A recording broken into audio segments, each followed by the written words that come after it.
위에 말씀하시기를 주께서는 제사와 예물과 번제와 속죄제는 원하지도 아니하고 기뻐하지도 아니하신다 하셨고 이는 다 율법을 따라 드리는 것이라.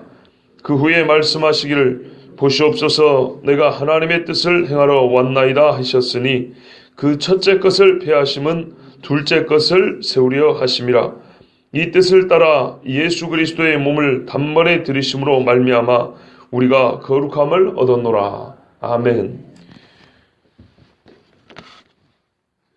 8절부터 9절 말씀은 9절 말씀 전반부까지는 이미 5절, 6절, 7절에 기록된 말씀입니다. 그것을 다시 한번 반복한 겁니다. 5절에 하나님이 제사와 예물을 원하지 아니하시고 오직 나를 위하여 한 몸을 예비하셨도다. 번제와 속죄제는 기뻐하지 아니하시나니 이에 내가 말하기를 하나님이여 보시옵소서 두루마리 책에 나를 가리켜 기록된 것과 같이 하나님의 뜻을 행하러 왔나이다. 이 말씀을 다시 한번 8절에 위에 그러니까 5절 중반부부터 제사와 예물과 번제는 속죄제는 하나님이 원하지도 기뻐하지도 아니하신다. 그 후에 보시옵소서 이 말은 또 7절에 있지요. 내가 아버지의 뜻을 행하러 왔나이다. 다시 한번 요약해서 반복해 말씀해 주는 겁니다. 그러면 오늘 우리는 이미 5절부터 7절 말씀을 또 제가 시편, 이게 원문은 시편이라고 그랬습니다. 시편 40편 말씀인데요. 시편 40편 말씀을 가지고 히브리서 10장 5절, 6절, 7절을 다 한번 말씀을 전해드렸기 때문에 8절, 9절을 다시 반복할 필요는 없습니다. 말씀드린 대로 위에 그렇게 기록되어 있다는 거죠. 위에 기록된 거 제가 설교로 자세히 했기 때문에 다시 들을 필요는 없는데요. 이렇게 반복한 이유는 뭘까요? 왜 이렇게 반복했을까요? 5절, 6절, 7절 통해서 하고 싶은 말이 있었죠. 하나님이 원래부터 구약의 제사와 제물은 기뻐하지 아니하신다. 원래 기뻐하는 뜻이 있다는 거예요. 원래 기뻐하는 뜻. 근데 그 뜻을 율법의 제사 가지고는 이룰 수 없었고 아들을 통하여서만 이룰 수 있었는데 이것이 창세전부터 계획되어 있었고 아들이 아버지와 일치된 마음으로 완전히 하나된 마음으로 이 땅에 오실 때에 그분의 심정이 바로 5절, 6절, 7절, 시편, 40편, 6절, 7절, 8절 이렇게 기록되어 있다고 했습니다. 그래서 이거는 아들의 고백입니다. 하나님이여 제사와 예물을 원하지 아니하시고 아버지의 뜻이 뭔지 알아요. 그리고 나야가 아버지의 뜻 행하기를 기뻐합니다. 라고 그게 이미 시편에 기록되어 있다고 했습니다. 이거를 약간 요약해서 인용한 게 5절, 6절, 7절이고 이걸 다시 요약한 게 8절, 9절입니다. 그러니까 우리 지금 3번 본 겁니다. 3번. 그래서 한 절 한 절의 뜻은 이미 한 2번에 걸쳐서 말씀 전했기 때문에 오늘 혹시 못 들으신 분이 있으시라도 다시 반복하지는 않습니다. 그러나 이렇게 말씀 자체를 반복한 이유는 이제 확정 지으려고 그러는 거예요. 확정. 시편 40편 말씀을 다시 언급하면서 말씀을 확정하면서 그 위에다가 그 토대 위에다가 하나의 결론을 세우려고 하는 거예요. 결론. 다시 말씀드릴게요. 2가지를 말씀해 첫 번째는 하나님께서 구약의 제사와 예물은 기뻐하지 않는다. 원하지도 않는다. 이거는 8절에도 요약이 되어 있죠. 예, 2가지입니다. 시편이나 5절, 6절, 7절을 요약하면 딱 2가지. 8절에 구약의 제사는 하나님이 원하지도 기뻐하지 않는다. 2번째는요. 이걸로는 하나님이 이루고자 하는 뜻을 이룰 수가 없다. 그래서 아들을 통하여 그 뜻을 이룬다는 겁니다. 그리고 아들이 그 뜻 이루기를 자신도 기뻐하였다. 그래서 보시옵소서 내가 왔나이다. 이렇게 말씀한다 그랬죠. 자, 이래가지고요. 아들이 아버지의 뜻이 자기 자신 아들로만 말미암아 이루어지기 때문에 그리고 그 뜻을 이룰 기쁜 자신의 뜻도 있었기 때문에 보시옵소서 내가 하나님의 뜻을 행하러 왔나이다고 이렇게 고백한다 그랬습니다. 자, 이 2가지가 시편에 기록되어 있다고 그랬습니다. 구약의 제물로는 아버지의 뜻을 이룰 수 없다. 아버지의 뜻은 아들로만 이루어지는데 아들도 그걸 기뻐하여 왔다. 이 두 가지입니다. 자, 그러므로 실제로 성부 아버지는요, 아들을 통하여 자기의 뜻을 이루십니다. 그 뜻이 뭘까요? 자기 백성을 죄에서 속량하는 거죠. 이게 아버지의 뜻입니다. 이거를 아들을 통하여 이루십니다. 그런데 아들을 통하여 이루려면 동시에 뭐가 있어야 되냐면 옛 것이 폐하여져야 됩니다. 이게 9절 말씀의 후반부입니다. 하셨으니, 자, 3번 반복했어요. 이렇게 하셨으니 그 첫째 것을 폐하심은 둘째 것을 세우려 하심이라 그랬어요. 첫째 것, 구약, 율법의 언약, 그 모형과 그림자를 폐하셨어요. 왜냐? 이게 폐해져야 이제 실체인 아들을 통하여 본래부터 원했던 아버지의 뜻이 이루어질 수 있기 때문이다. 그럽니다. 그런데 뜻을 이루지도 못하는 옛 언약을 그대로 둔다는 것은 얼마나 무익한 일이겠습니까? 세상에 무익한 일이 많은데요. 무익한 것 중에 가장 큰 거는 뭐냐면 내가 어떤 일을 했는데 실제로 효과가 없어요. 일은 큰데 효과가 적을수록 무익함이 크지요. 그렇지 않습니까? 내가 자판기에다 100원을 넣었는데 커피가 안 나왔어요. 100원어치 무익한데 100원을 100개를 넣었어요. 그럼 10,000원이죠. 근데 커피 한 잔도 안 나왔어요. 10,000원어치 무익하죠. 훨씬 크죠. 그런 것처럼 일한 가치만큼 효과가 주어지지 않을 때 무익함이 큽니다. 또 동시에 그 돈을 다른 데다 썼으면 훨씬 더 많은 걸 얻을 텐데 이 얻을 수 있는 것과 얻지 못한 걸 비교해가지고 이 차이가 크면 또 무익함이 크다 그럽니다. 율법으로는 가장 귀한 걸 얻을 수가 없어요. 이건 커피 한 잔 이야기가 아니고 율법으로는 사람의 생명 하나도 얻을 수가 없어요. 그런데 백날 천날 제사 드려봐야 뭐 하겠습니까? 얼마나 무익합니까? 그런데 한 생명이 아니라 천하의 모든 생명을 구할 수 있는 능력이 예수 그리스도의 단번에 들이심, 그 십자가 하나에 있어요. 얼마나 이 차이가 크면 여기는 말할 수 없이 유익하고 이거는 말할 수 없을 정도로 무익합니다. 이 차이를 비교할수록 그는 우리가 옛 언약 안에 머물러 있다는 것, 첫째 것 안에 머물러 있다는 것은 얼마나 큰 무익한 일인지 깨달을 수가 있습니다. 그래서 그 첫째 것을 폐하셨다는 거예요. 여러분, 이것이 감에 안 와닿으면 아주 감에 와닿게 말씀을 드릴게요. 내가 전세를 살아요. 전세 계약 만료가 돼가지고 재계약을 하든지 나가든지 둘 중에 하나 해야 돼요. 그런데 주인이 공짜로 집을 주겠다네요. 양도 계약을 맺으면 돼요. 세금도 자기가 내주겠대요. 양도세도 자기가 내주겠대요. 어렵지 않죠? 아주 쉬운 이야기죠. 근데 나는 전세 계약, 나는 거기에 머물러 있겠다고. 바보 같은 짓이죠. 그죠? 이래도 감이 안 옵니까? 다 집을 갖고 계신가요? 옛 첫째 언약 안에 있다는 것이 이거는 하나의 비유고요. 말할 수 없이 무익한 겁니다. 한 사람도 살리지 못합니다. 아버지의 뜻은 사람의 생명을 죄에서 속량하시고 사망에서 영생으로 옮기는 겁니다. 이것은 황소와 염소의 피가 이룰 수 없는 것입니다. 그런데 사람들이 여기 머무르려 있으라 그래요. 그래서 하나님이 그거를 존치한 상태에서 전세계약 유효하고 양도계약 유효하고 두 개가 같이 있을 수는 없죠. 사람은 그렇게 오해할 수 있는데 그것이 아니고 그게 바울에게 공개했던 율법주의자들입니다. 예수 그리스도 믿으면 된다니까 아니라 여기 할례 받아야 되고 여기에다가 뭐 해야 되고 뭐 해야 되고 막 이렇게 갖다 붙인 거예요. 옛 것을 전세계약을 가지고 살라고요. 내가 집을 공짜로 얻었는데. 그러나 하나님의 뜻은 우리에게 자기 집을 주는 겁니다. 자녀된 권세를 주는 겁니다. 내가 자녀가 되었는데 왜 그 집에서 전세를 살아야 되죠? 이 뜻을 따라, 바로 아버지의 이 뜻을 따라 첫째 것을 폐하시고 둘째 것을 세우려 하는 이 아버지의 뜻을 따라 예수 그리스도의 몸이 단번에 들여졌어요. 모든 사람이 진리를 알고 구원에 이르기를 원하시느니라 하고 디모데전서에 하나님의 뜻이 기록되어 있습니다. 이 아버지의 뜻을 이루기 위해서 그리스도의 몸이 단번에 들여졌어요.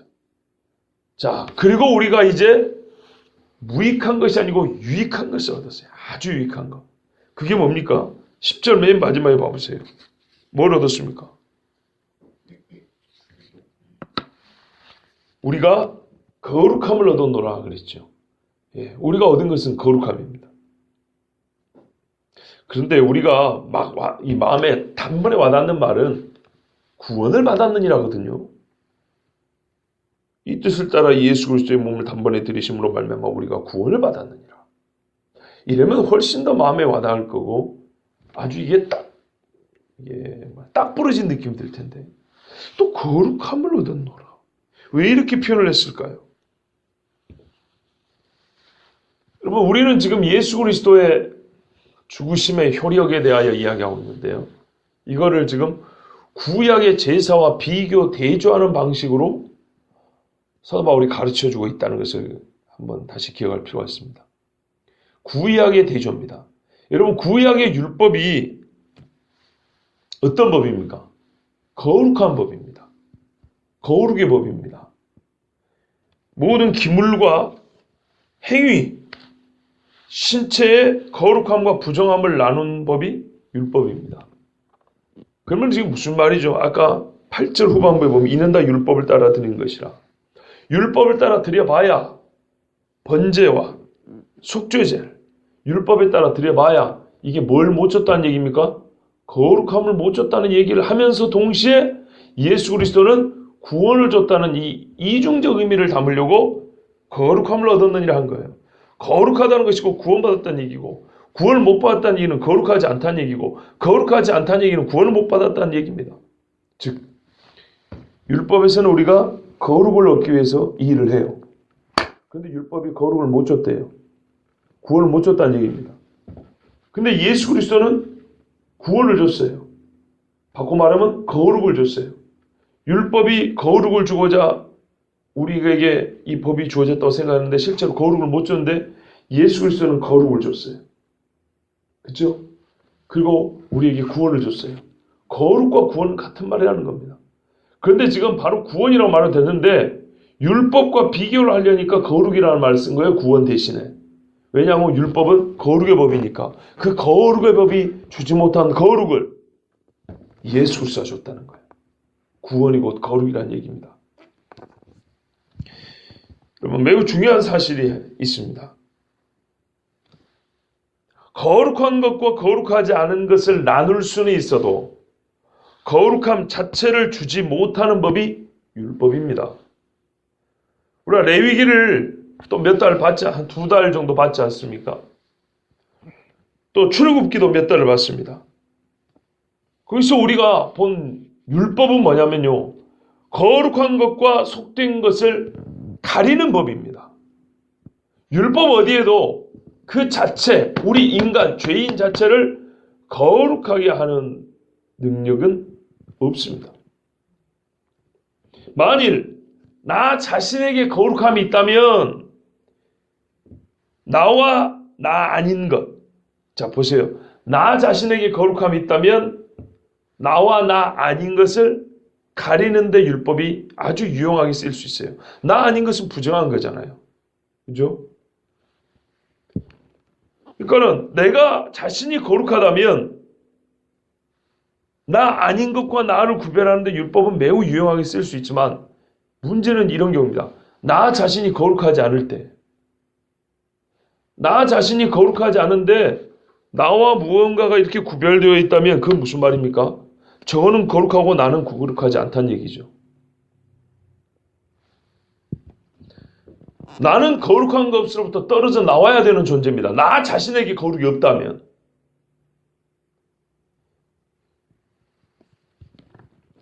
이 말이 어렵다고는 생각 안 하는데 여러분 좀 알아먹었다는 눈빛을 좀 보여주세요. 봐보세요. 나 자신에게 거룩함이 있다면 나하고 구별된 무언가가 있다 하면 이건 뭐예요? 딱 얘가 부정한 거잖아요.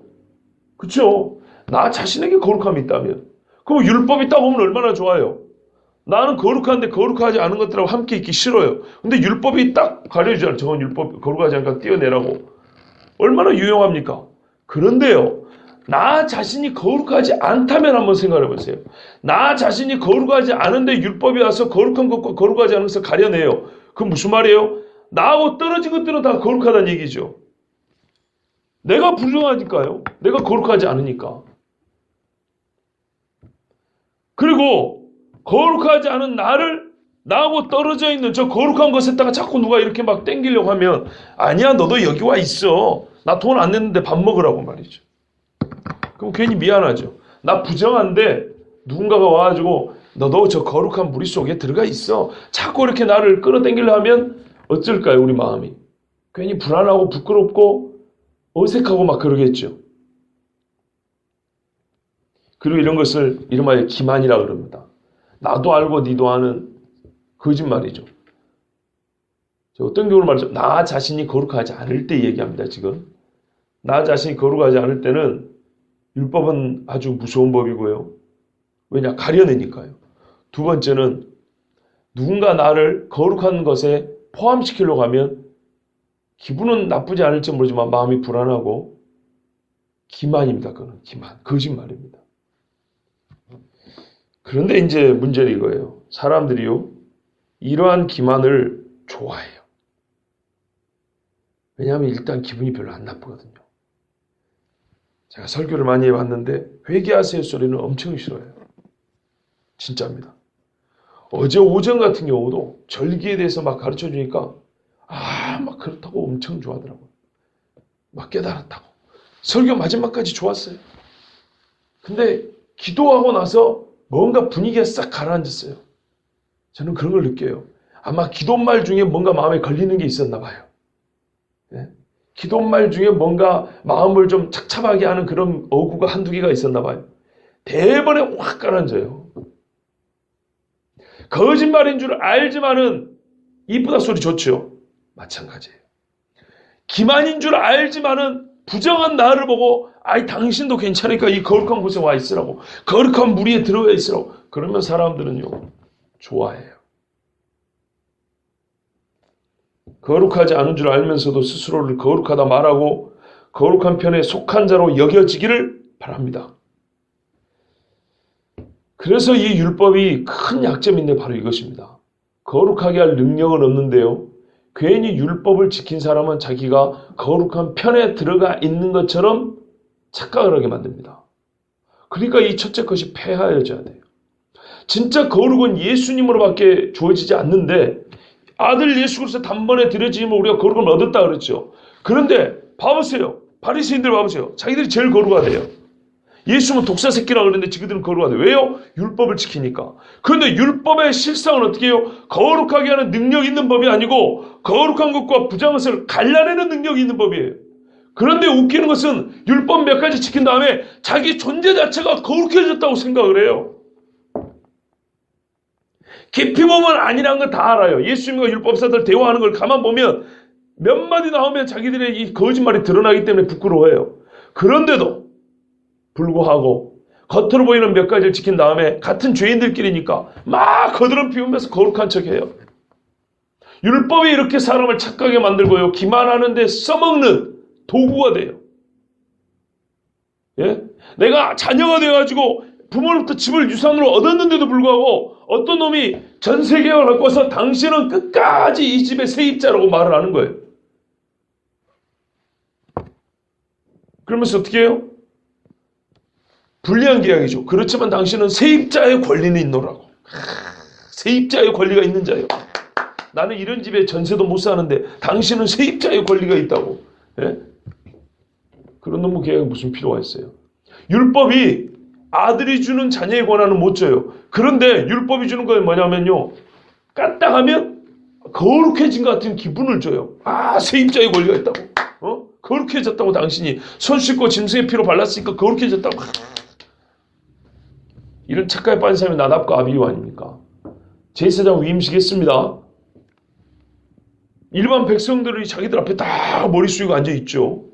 또 서 있거나 자기들은 막 이상한 처음 보는 막 제사장의 옷을 입었죠. 이걸 거룩한 성이라 그러고 모세가 입혀주고 막 기름찍어 발라주고 안수해주고 하나님의 불이 막 내려오고 막 하니까 저기 딴은 착각한 거예요. 뭐나 되는 줄 알고.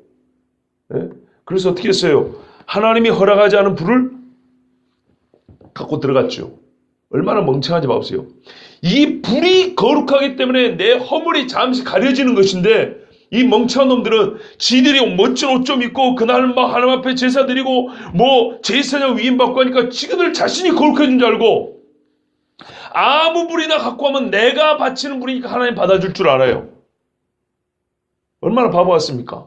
이 불이 거룩하게 제단에 제물을 바친 이 불이 거룩하기 때문에 허물과 죄가 많은 나를 하나님 앞에서 가려주는 건데 제사장이 내가 거룩해가지고 아무 불이나 갖다 바치면 거룩한 불이 돼서 하나님 받아줄 줄 알았다 이 말입니다.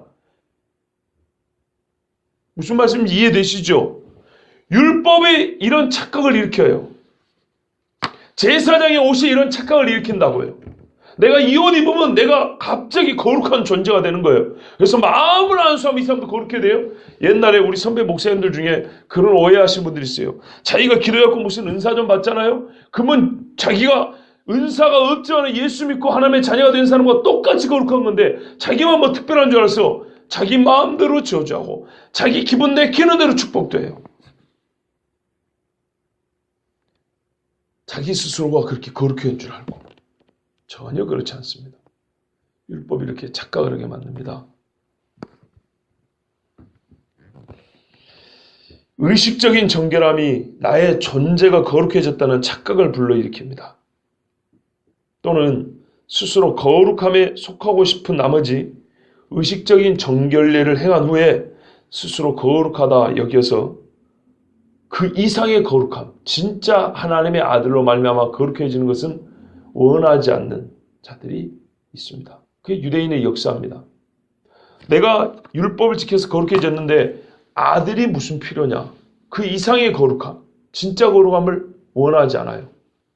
율법이 주는 그 전세계약의 권리 정도에 만족해가지고 자기가 이미 충분히 거룩해진 줄 알고 그래서 하나님이 첫째 것을 폐하셨습니다. 이 뜻을 따라 예수 그리스도의 몸을 단번에 들이심으로 말미암아 우리가 거룩함을 얻었노라. 율법은 거룩한 것과 부정한 것을 가려내었지만 그리스도의 몸이 단번에 들여지심으로 우리는 가려내는 능력을 얻은 게 아니라 거룩함 자체를 얻은 거예요. 내가 이제 거룩한 하나님의 자녀가 된 거예요. 너희 몸은 하나님 그리스도의 피로 값주고 사신 바 성령의 전인 줄 알지 못하느냐. 그렇죠. 거룩한 집이 된 거예요. 데살로니가전서 4장 3절 상반절에 하나님의 뜻은 이것이니 너희의 거룩함이라 그랬어요. 이 뜻을 따라 그랬죠. 하나님의 뜻이 바로 우리가 거룩해지는 거예요. 이 뜻을 뭘로 이루냐 이 말이죠. 하나님의 아들이 단번에 들여지심으로 우리가 아버지의 뜻 이 거룩함을 입었다는 거예요. 내가 사온 거 아닙니다. 주니까 이쁜 것이지 그냥. 애를 쓰고 참으세요. 이 말을 다르게 표현하면 예수 그리스도의 몸이 단번에 들여지심으로 말미암아 우리가 하나님 앞에 의를 덧입은 겁니다. 로마서 3장 23절 24절에 모든 사람이 죄를 범하였음에 하나님의 영광에 이르지 못하더니 그리스도 예수 안에 있는 속량으로 말미암아 하나님의 은혜로 값없이 의롭다 하심을 얻은 자 되었느니라. 자, 사용된 단어는 다르지만 실상은 같은 뜻이에요. 바울은 복음을 그리스도 예수의 복음을 이방인에게 말하려고 쓴 게 로마서죠. 로마 교인들에게. 유대인들에게 말하는 것이 히브리서입니다. 율법을 잘 아는 자들에게 말하는 게 히브리서고 율법을 모르지만 그래도 배워서 어느 정도 알고 있는 사람이 쓴 게 로마서입니다. 그러니까 같은 말이지만 보다 율법적으로 율법의 성격을 담아 쓴 게 히브리서입니다. 자, 한번 잘 들어보세요. 자, 히브리서를 읽어드릴게요. 먼저요. 이 뜻을 따라 예수 그리스도의 몸을 단번에 들이심으로 말미암아. 자, 로마서로 갑니다. 하나님의 모든 사람이 죄를 범하면서 하나님의 영광에 이르지 못하더니 그리스도 예수 안에는 속량으로 말미암아 예수 그리스도의 몸을 단번에 들이심으로 말미암아 그리스도 예수 안에 있는 속량으로 말미암아. 같은 뜻이죠. 단어는 다르지만 내용은 같죠.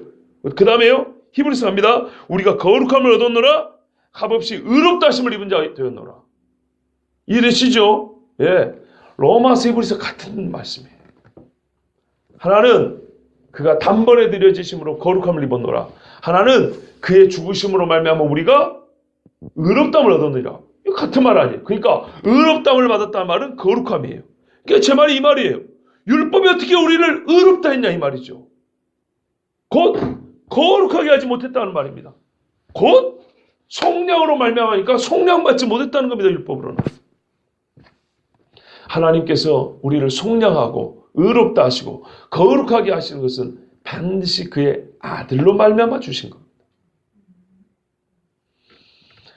하나님이 우리를 이렇게 거룩하게 하시고 의롭다 하시려고 첫째 것을 피하시고 둘째 것, 곧 아들 예수 그리스도를 이 땅에 보내셔서 율법 아래 나게 하시고 고난을 받게 하셨습니다.